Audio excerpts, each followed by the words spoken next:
wataye irangamuntu wibagiye nimero zayo, reka guhangayika ngwino ngufashe.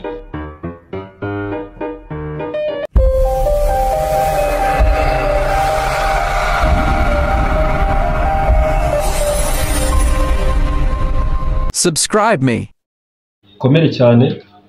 Nongeye kubasuhuza, mbonera gushimira abantu bakoze subscribe kuri iyi YouTube channel yacu ya Mungire once again. Nongera kwibutsa nawe utari wayikora kugira ngo ube watanga nawe umusanzu kandi kuri subscribe ujye ukomeza kubana natwe mu biganiro bigiye bitandukanye, amavideo bamwe namwe tuzagenda ducishaho, dukomeze kuzamurana tunafashanya mu bintu bigiye bitandukanye. Uyu munsi rero hari umuntu wanyandikiye inbox arambwira ati se ko hari ibibazo bimwe namwe tugenda duhura nabyo kuri serivisi z'Irembo, nta kuntu bazadufasha. Noneho kubera ko hari amakuru mba ngiye mfiteho, ndavuga nti reka nzaze dufashanye mbasobanurire etape by etape.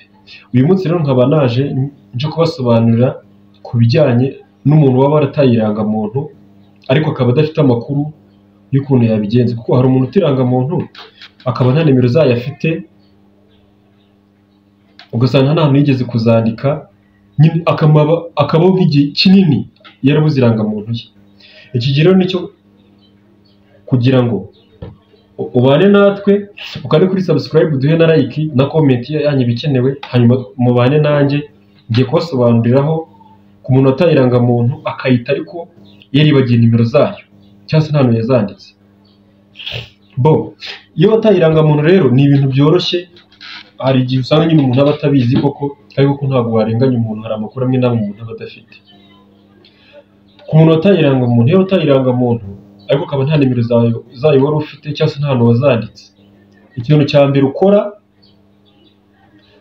ugomba kujya ku murenge, ku biro by'umurenge bikwegereye, wowe uragenda ukavuga amazina yawe, nimero zawe z'irangamuntu bahita bazikubona muri system bakaziguha, hanyuma ugahita ujya ku Irembo ukadekarira irangamuntu. Irangamuntu ku muntu wayitaye wishyura amafaranga 1500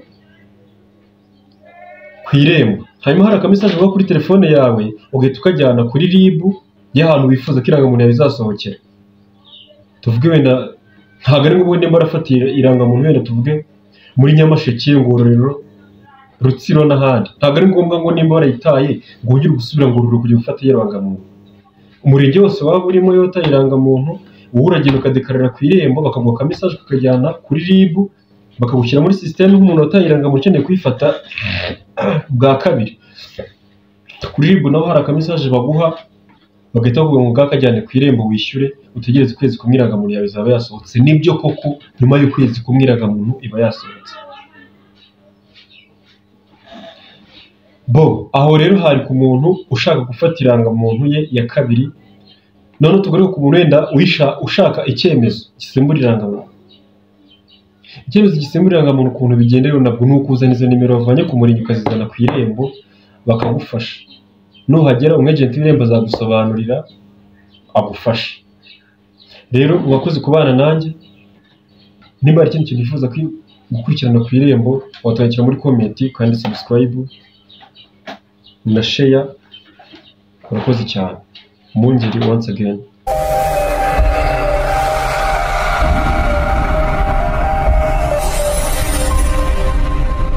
Subscribe me.